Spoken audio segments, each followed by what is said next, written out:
And the other thing I saw was the theory of everything about Stephen Hawking. I'll tell you what. When I see the preview, the trailer for that, it looks. I mean, I know that everybody says, "Oh, it's total Oscar bait and everything," but it just looks so blah to me. Like really, it's blah it just in that like sense. That same old stuff, you know. It is kind of like that. I mean, it's really interesting though.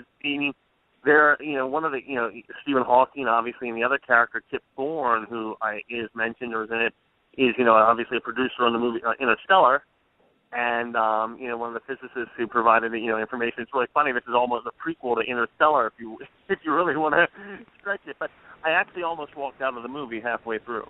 Really? Why? Because it was just too. I really had trouble watching it because his wife takes on an impossible job to take care of him. That's like my life every day, not on a different metric, but I just really like even to the point where Stephen Hawking's father, a very famous British character, I forget his name, I'll have to look it up, but Charles Dance. Charles Dance. You have to get help.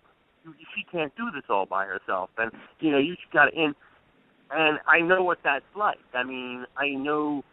It is an impossible job. It is draining and everything. And how she did it for so long, before they got the nurse, that he obviously, they get divorced and he marries the nurse. Oh, that's nice of him.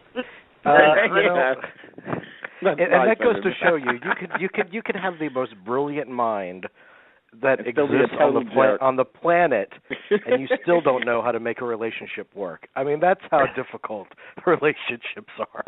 Yeah. So listen, I think I mean, don't get me wrong. It is the performance. This is, I guess this is one of the front runners of the Oscar race. Well, of course, because he has to fall apart in front of our eyes and then turn into Stephen Hawking. I mean, he looks like Stephen Hawking. They make him up to look like Stephen Hawking. So yeah. I mean, it's. I don't think. I'm telling you, man, he's gonna win, man. I mean, that's what I'm feeling, and I'm feeling he's gonna win, and I'm feeling Selma's gonna win Best Picture. Oh, come on, please. You really think Selma's gonna win Best Picture? Yes, the reaction from Selma has been over the top. Okay, that's true. I mean, it's true. No, it is true. And the trailer looks a lot more exciting. The trailer looks a lot more exciting and less rigid history lesson than I expected it to. Yeah, That's it does. True, yeah, and yeah.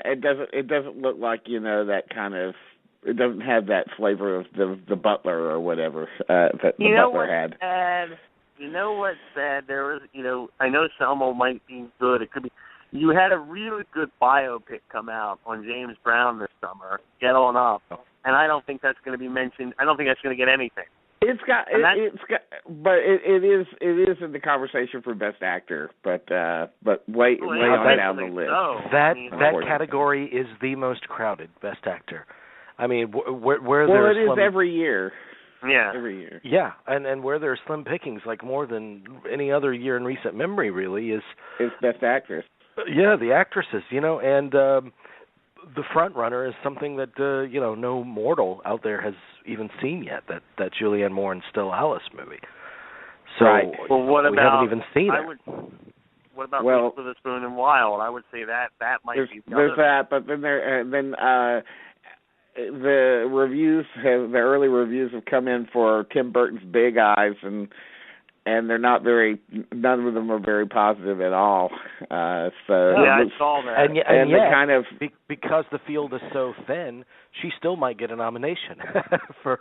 She might, but I don't think so. Let me ask you guys a question. There's another. I mean, I don't see it happening. I just do not see it happening.